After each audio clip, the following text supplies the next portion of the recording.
全國人大發言人傅瑩喺記者會上指，今屆會議正值係貫徹落實中共18大精神嘅開局之年，亦係換屆之年，意義重大。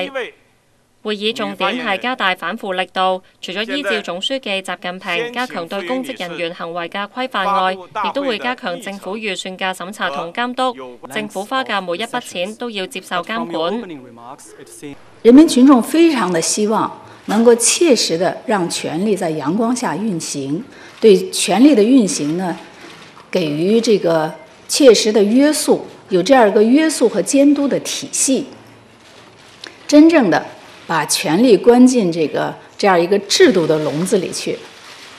這一點上，應該說我們這個國內的共識還是相當一致的吧。同時嚴格落實依法治國，堅持政治體制改革。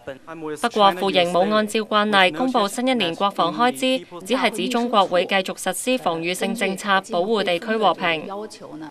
提到同特區關係，傅瑩話：回歸以嚟，一國兩制成功實踐，強調中央無意收緊雙非嬰兒居港權問題，希望香港能盡快處理。釋法只係其中一個方法，但唔認為會影響香港司法獨立。